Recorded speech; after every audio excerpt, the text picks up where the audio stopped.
welcome to the CCD Partners podcast. I'm Matt Dixon, and today I'm joined by Ted Clark. Hi, Ted. Hi, Matt. Good to see you again. Yeah, it's good.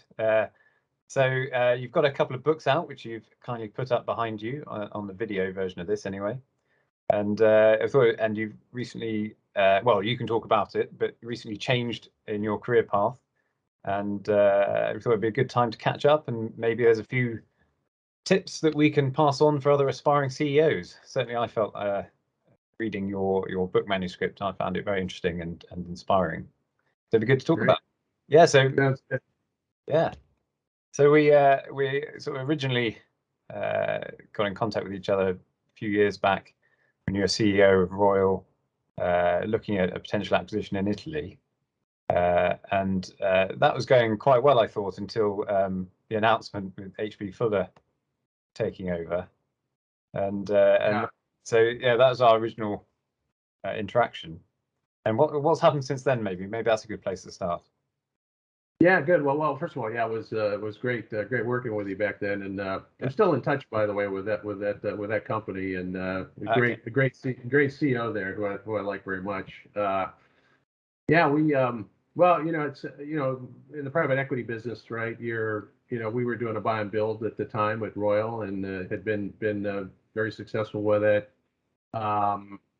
We're continuing down that path, and 2017, and probably really the last few years, the market's been very, very, very healthy, and my partners and I at American Securities decided that with the incoming interest that for Royal, that it might be a good time to consider selling it.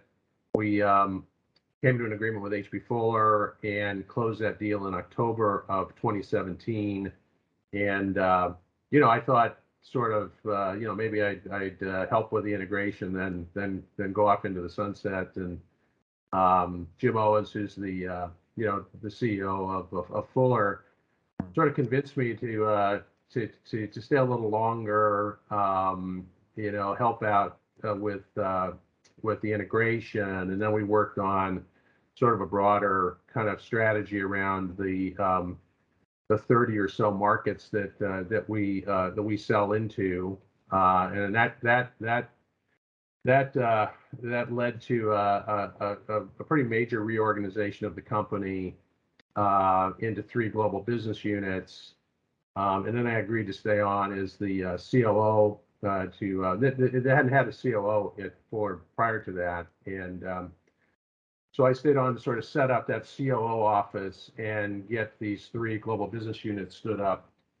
And that's gone very well over the last couple of years, even really during the pandemic and everything else that's been going on. It's helped us to be really resilient, and companies grown very nicely over that period, although with a little bit of a downturn in 2020 as everybody else had. And so now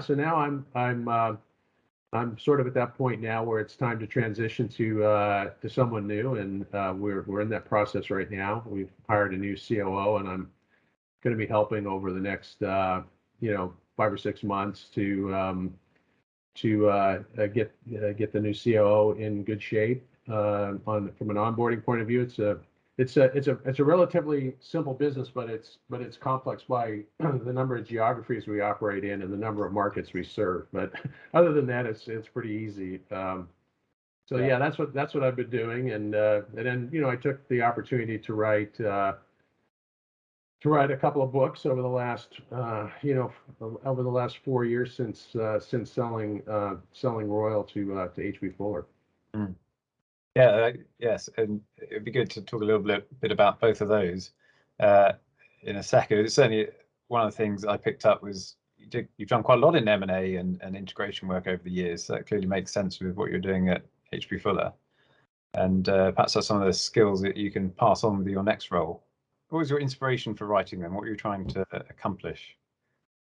Yeah, well, first I was, I've had a sort of almost a 50-year career, and so my first inclination was just to sort of write it down, right? Try to memorialize sort of what happened over that time, and what worked, what didn't. I've been doing a lot of mentoring over the last, 7 or 8 years. And, one of the things that people always ask me is, what's it take to do this or what's it take to do that? And so I kind of went into this kind of introspective period where I'm sort of trying to say, well, how did I actually get do all this stuff, And and so I basically just sort of wrote it all down. And as I was doing it, it just reminded me, particularly in my case, because I didn't go to college, so I just started as a shipping clerk I was fortunate to end up in a factory, making stuff for the adhesives industry. Yeah. Um, I was very curious and I wanted to learn and all those things, but without really good mentors, I really you know, I really learned stuff on the job from people that were, very experienced and were willing to, give the time to, to teach me things, right? To teach me the ropes, or at least even just give me the chance to observe how things happened and why things happened, and allow me to ask kind of, dumb questions and all that kind of stuff. Yeah. And so, the book turned out to be, kind of a, kind of an appreciation note, to all those mentors that had helped me. And then as I, grew in the company, it was really more about like, you know, what, how do you, how do you start at the bottom and get to the top, right? And one of the things that was intriguing to me is I never really had my sights set on being a CEO, right? I had my sights set on the next job, right? So whatever that might have been, right? So it's sort of a not a very well connected, career thing. It was like, okay, I'm doing this. I'm working in shipping. Maybe where could I work next, right? So that happened to be customer service, and then into sales, and then into sort of general management, and so it was always building out kind of a vision for each job I had, a set of objectives, a strategy, and a set of tactics. And while I didn't really realize it at the time, I think I was sort of thinking like a CEO from the very beginning, right? So, Yeah. even in that shipping clerk job,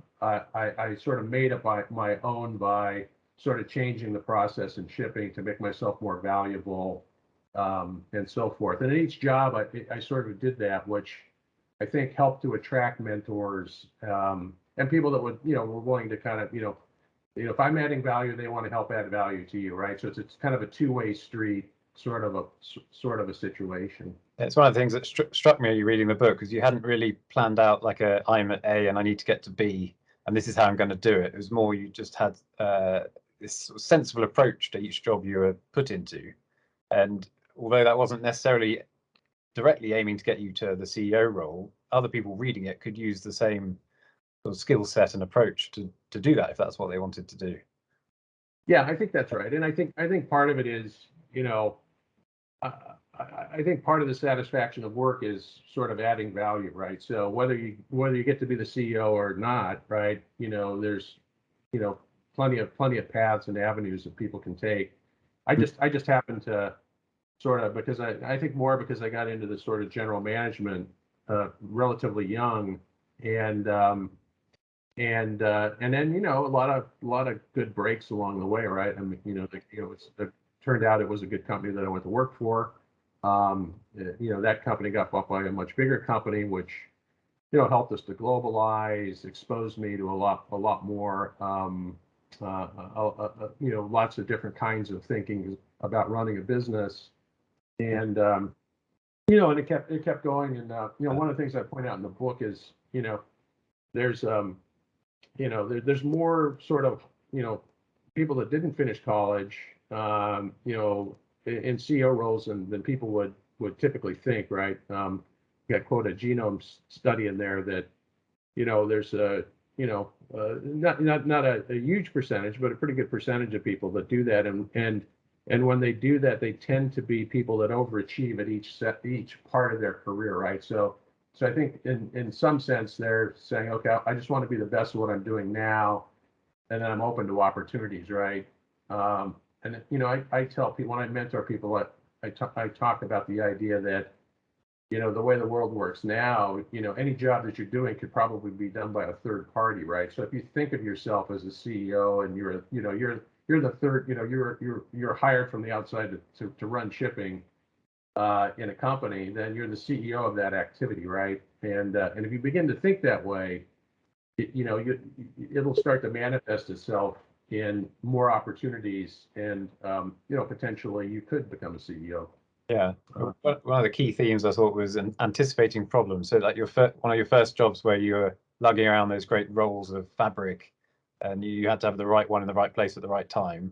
And a lot of the early problems were sort of people moaning at you or complaining that it wasn't there or needed to be there, and so you anticipated what needed to be happening and just did it in advance, and therefore took that out of the equation. And then you did something similar at one of your later jobs as well, actually working out. Customers would call you and ask where their product was, and if you called them and told them where it was before they asked you, it was actually much better for everyone. It seemed quite a. I'm not sure where the origin of that was. Was it just trying to be the best at your job, or was it just sort of Well, I've thought about that a lot. I mean, I think part of it is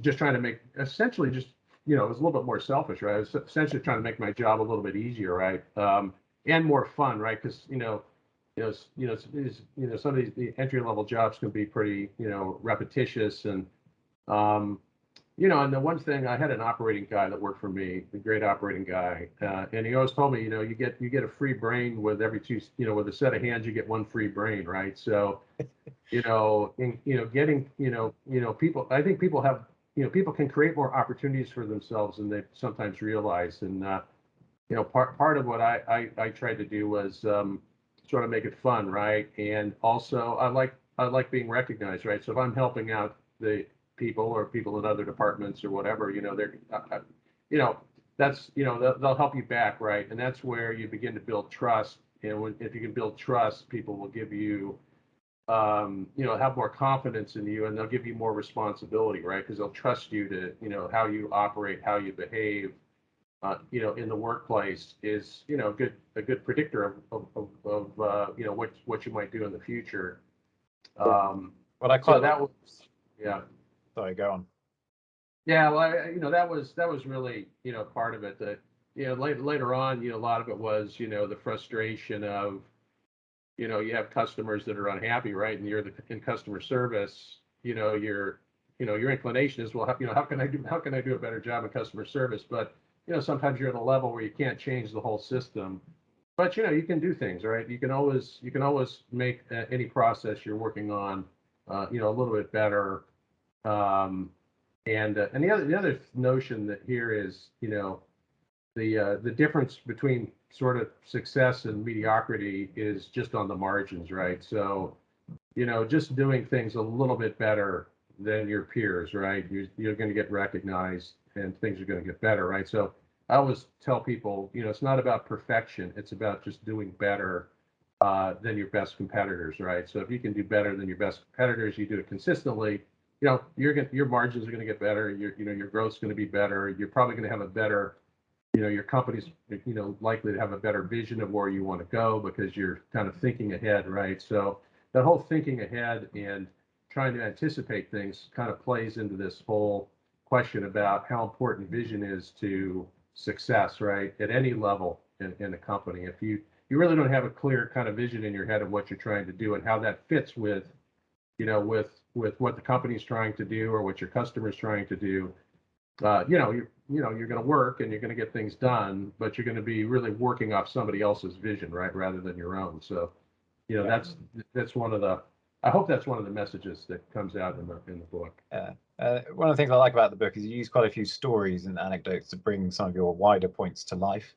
One of my favorites was I think you were at PRC and sorting out the problem of the distributors, and you tackled I think the most difficult one first, and had a few drinks, I think, and then in line with your point about trust, you've got to sort of follow up on what you say you're going to do, but to make that happen, you've actually got to commit to something as well. So you scribbled on a handkerchief, I think, some commitments, and then signed it. I thought that was quite a good sort of example of almost putting yourself out there to win the trust of someone. Yeah. Yeah. Thanks. Yeah. Yeah. So yeah. I mean, I did try to use these stories, right? Because I think stories are, they sort of help convey ideas better than sort of, sort of writing about what you should do or shouldn't do, right? And in that case, I think I was like 23 or 24 years old, and you know, they sort of set me out there to try and sort this problem out, and I thought about it very analytically, and very data driven, had all the data stuff, and what I realized really is that when people get a view of you or your company, changing that view is not the easiest thing in the world, right? So it's not about sort of, well, forget about the past. People don't forget about the past. They remember the past. They remember how they've been treated, and to rebuild that trust kind of starts with, look at, I'm gonna tell you what my objective is here, what I want to try and do, but I'm not going to try and sugarcoat the past or tell you that all of a sudden I'm the one. I'll just let me get to work on it, and I'll come back to you in 3 months, and then you can tell me whether I've done it or not, right, or whether we're making progress or not. And I think that's that's sort of the the lesson there, particularly for younger people, getting out and dealing with tough customers and all that kind of stuff. It really is important if you're gonna get ahead, to make sure that you're really conscientious about the commitments you make, and the commitments themselves. You got to make sure that, look at, there are commitments that you can keep, right? So commitments you make, can you keep them? Do you have that on your list every day to follow up? And when you go back, can you show concrete results? And that's pretty basic stuff, but again, it kind of gets back to that, my theory that you just have to be a little bit better than your best competitor, right?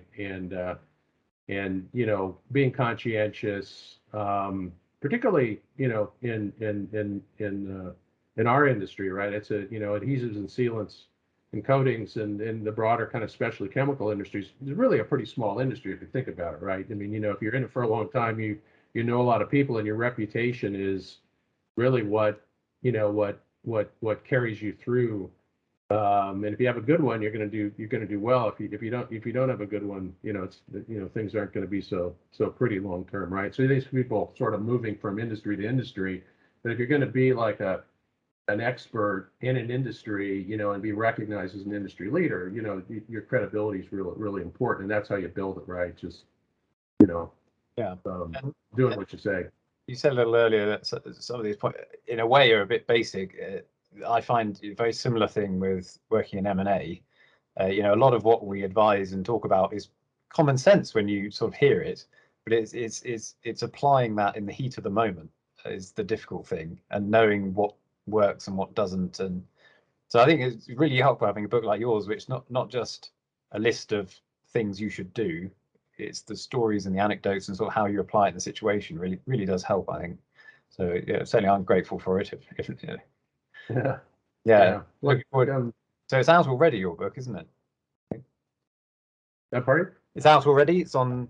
Yes. Yeah. The book actually came out on Tuesday, and so far so good. It's been the #1 new release in management leadership on Amazon. So it's getting, I hope it's getting traction. Anyways, already starting to get feedback from people. So again, it's a little bit different from most of the business books you read, and it really is just a collection of stories. Now they have meaning, and I've been I've had a vision. I sort of had a vision for it, and a set of objectives and a strategy, and the tactics I use in there are things like the stories. So I am trying to kind of drive in a certain direction, but I try to make it so it's relatable to really people kind of coming into business, or maybe even just walking into a factory somewhere, and not really knowing much about business at all, but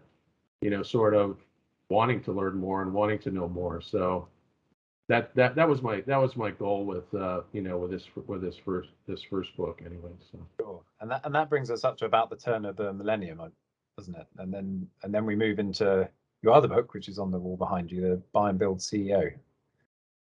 yeah, that's right. Yeah, I've got another book coming out in September, and it's really more about sort of taking the skills and everything I learned in the kind of 26 years I was with PRC, and then having to go out and sort of leave that job and go out and build something, on my own. And my choices there were, to go, try and find another CEO job someplace, and or try to like set my own vision and build a company that I wanted to build. And it's really the story of Royal Adhesives and the original thesis I developed to build a company like Royal.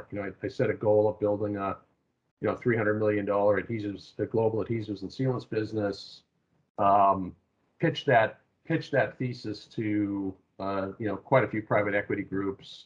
Ended up with a really good one, Quad C Management, and so we partnered. I mean, we didn't have a company. We sort of just partnered together with the idea that we'd go acquire a platform company, which we did, which was Royal Adhesives, and then over the next 14 years, we went from Royal, when we acquired it, was doing 35 million in sales and 5 million in EBITDA, and over the next 14 years, through 19 acquisitions and a lot of good organic growth, when we sold the company to H.B. Fuller, we were doing close to 700 million and 140 million in EBITDA, and it was a great adventure, right? And I built it, I worked with 3 different private equity groups, right? So it was recapped, the original recap, and then 2 other recaps. So as an operator, I had the opportunity to create substantial amount of wealth, by rolling over a good chunk of my position from one private equity group to the other. Yeah. So it's really about that, and the fact that, while it's not easy to do, there is a way to do that, right? There is a path to do that. There's good sort of principles around, what you need to do to pitch a deal to a private equity group to get the financial support you need to support a business strategy, and then a lot about integrating 19 acquisitions, not the easiest thing. They say that integrations are the sort of the Achilles heel of M&A, right? And so there's a lot of, I think, good sound principles around sort of integration. So I really try to focus on sort of sourcing and integration, right? Because to me in M&A, those are the 2 things that you can develop great sourcing muscles, which is sort of hard to do, right? We did, of the deals we did, 2/3 of them were proprietary deals, right? Or proprietary or semi-proprietary deals, right? So not a lot of auctions, a lot of relationship building, all the things you need to do to source deals, which all kind of came out of this idea that you're building a reputation in the industry where you can get an audience with people and talk to people, and they know that you're a credible person to do business with. And then the integration part, you have one bad integration that can stall a buy and build strategy very quickly, right? So there's a lot of things that you need to think about and do, if you're on this sort of buy and build track. And so we talk about kind of the things to watch for, what was successful, what wasn't. So it's all kind of a warts and all kind of book. Yeah. But I think people interested in M&A, it's a great story too, right? So it's another one that's written in a similar vein, right, with just sort of stories and anecdotes and then some principles to build on. Certainly put me on the list. And Yeah. just one question out of interest. So we spend quite a lot of time on the sell side trying to present companies as a platform for buy and build to be attractive Yep. to private equity. When you were looking at Royal originally, what were the sort of the qualities you were looking for there? And why did you plump for Royal rather than anything else? Yeah, that's interesting. So two things, and I think you'll identify with this, right? So, when you're building the thesis on the platform company, the company's almost always perfect, right? So it's the right size, it's got the right technology, you don't have customer concentration, all these things, right? And then the reality is that when you get out there and you start looking, you're going to get some of those things, but not all of those things. And Royal was an interesting one because it touched a lot of boxes, right? It was in a really great plant. It had a great R&D center. It was right in the middle of the U.S., so logistically it was in a good spot. It was growing and profitable, but it had one kind of major issue is it had one customer that was 65% of sales, right? So it had a big customer concentration problem, and we did a lot of diligence on that customer, and eventually got comfortable that at least over the a good long period we'd be in good shape, but it did sort of put pressure on us to very quickly organically diversify the company into other markets, and then also use M&A to diversify the company. And by the time we were done, that customer was 10 or 15% of the total turnover. But I think that's the one lesson is you don't find the perfect platform. You find the best platform you can at the time to be able to develop the business. And I think if we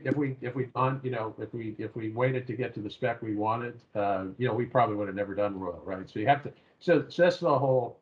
And this theme runs through both these books, right? Is the risks theme, right? So kind of manage risk, and that encourage, right? So manage risk and courage are two things that you really need if you're gonna work, eventually become a CEO. I mean, it's about taking the right risks, again, to be better than your best competitors, right? So you've got to be able to do that, and certainly in a buy and build with a lot of M&A going on, lots of moving parts, lots of change. The whole leadership part of it. How do you get the team to stay steady when every 2 or 3 times a year you're integrating a new company, and you have all your normal operating problems and issues that you've got to deal with, and you've got organic growth that you're trying to drive. So it's a pretty complex mix of stuff. But it's just what you have to do if you're gonna be successful in really using that kind of a strategy to grow a business. So yeah. So what do you think your top takeaway, certainly from the becoming a CEO in the first place, what's the maybe 1 or 2 top things you'd say to people? yeah, I think the key one, which is the sort of the kind of the normal CEO thing. I mean, you really do have to be comfortable in your own skin and comfortable around the vision that you have for your company, and you need to be you have a clear a set of objectives and strategies and tactics and so forth. But I think the one thing that is really important, particularly if you're going to scale and get bigger, is you really have to build a team around you that's frankly better than you are in most of the things that they do, right? So that's really one of the things that I really valued about my experience at PRC, is that I ended up with a really great management team, great CFO, great commercial leaders, and really top tier technical people, great operators that I mentioned earlier.